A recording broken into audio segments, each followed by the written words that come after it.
پھر سوال کیا گیا اور یہ تو بتائیے آپ کے محبوب کا نام کہاں کہاں لکھا ہوا ہے؟ فرمایا اسمہ مکتوب مرفوع مشفوع منقوش فی اللوح والقلم. اور پوچھو اس کا ترجمہ آدم علیہ السلام کی زبان سے. آدم علیہ السلام کہتے ہیں اور نام مصطفیٰ پوچھتے ہو نبی کا نام لکھا کہاں کہاں ہے؟ یہ سوال کرتے ہو. 300 سال تک دنیا میں آ کے آدم علیہ السلام روتے رہے. 300 سال کے بعد ایک دن عرض کی مولا تیری بارگاہ میں التجا ہے اللہم بحق محمد لما غفرت لی. یا اللہ اس ذات کا واسطہ جس کا نام محمد ہے آج میری طرف نظر رحمت کر دے, آج کرم کر دے. ہمارے ابا آدم دعا مانگتے ہیں. اللہ کی طرف سے جواب آیا آدم بتا تو صحیح یہ نام کہاں سے سیکھا ہے؟ عرض کی یا اللہ جب تو نے روح پھونکی تھی تیرے عرش پہ لکھا دیکھا تھا لا الہ الا اللہ محمد الرسول اللہ. یہ وہ ذات ہے, وہ رب کے لاڈلے نبی ہیں جن کا نام کائنات میں سب سے بلند و بالا اللہ نے عرش پہ لکھ رکھا ہے. جب نام مصطفیٰ اتنا بلند ہے اللہ نے کیا ہے, پھر جو نبی کا نام لیتا جاتا ہے اللہ بھی اسے بلندیاں عطا کرتا چلا جاتا ہے. پوچھا گیا آپ کے محبوب کہاں کہاں کے سردار ہیں؟ فرمایا سید العرب والعجم, وہ عرب کے بھی سردار ہیں عجم کے بھی سردار ہیں. اللہ نے ساری کائنات کا انہیں سردار بنایا ہے, رب نے ساری کائنات کا مالک بنایا ہے. اگر وہ ساری کائنات کے مالک ہیں, اتنی شانوں والے ہیں, نام ان کا عرش پہ لکھا ہوا ہے, ان کا پھر جسم مبارک کیسا ہے, ان کا وجود مسعود کیسا ہے, ان کا وجود کیسا دکھائی دیتا تھا؟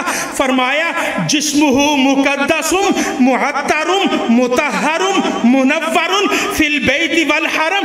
ان کا جسم پاکیزہ ہے, ان کا جسم مقدس ہے, ان کا جسم خوشبو والا, ان کا جسم مبارک نور والا ہے. صحابہ کرام کہتے ہم گھر سے آتے نبی کریم کی بارگاہ میں حاضری دینے کے لیے, ہمیں اس نورانی جسم کو, اس مقدس, اس خوشبو والے جسم کو تلاش کرنے کی ضرورت ہوتی.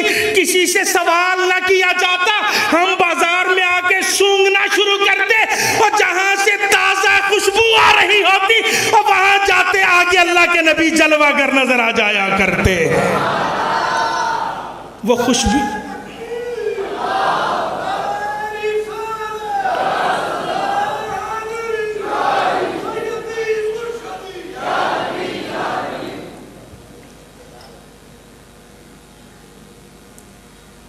میں سادہ سے لفظوں میں ایک بات کہنے لگا ہوں. نبی کریم کی, نبی کے غلاموں کی اس وقت نگاہ اور توجہ میں بیٹھے ہوئے ہیں. ہماری وجہ سے جو تاخیر ہو گئی وہ ہو گئی. اب اس بات کا ثبوت دیجئے بیٹھے تو نبی کی بارگاہ میں ہیں. ذرا محبت سے نعرہ رسالت.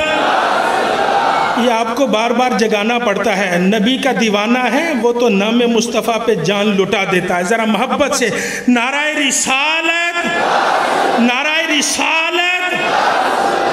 پھر پوچھا گیا بتاؤ آپ کے محبوب کا چہرہ کیسا ہے, مصطفیٰ کا نورانی چہرہ کیسا ہے؟ جواب دیا گیا شمس الضحیٰ بدر الدجا صدر العلا نور الہدا کہف الورا مصباح الظلم. نبی کا رخ روشن سورج کی طرح ہے, 14ویں رات کے چاند کی طرح ہے, بلندی کی طرح ہے. مصطفیٰ کا چہرہ ہدایت کا نور ہے, مخلوق کی جائے پناہ ہے. نبی کا چہرہ تاریخ تاریکیوں کو اجالوں میں بدلنے والا ہے، مصباح الظلم، جہاں تاریکی ہے وہاں نبی کے چہرے سے اجالا آ جاتا ہے۔ نبی کریم آپ تشریف فرما تھے، سرکار گھر کے اندر تشریف لائے، حضرت عائشہ صدیقہ رضی اللہ تعالیٰ عنہ آپ ارشاد فرماتی میں سوئی سے کپڑا سی رہی تھی کہ اچانک چراغ بجھ گیا، سوئی میرے ہاتھ سے نیچے گر گئی، کمرے میں اندھیرا ہو گیا، اور جیسے ہی سوئی نیچے گری سرکار تشریف لائے، میں دل میں خوف زدہ ہوئی، اور سوئی مل نہیں رہی ہے، کہیں نبی کے پاؤں کو نقصان نہ دے۔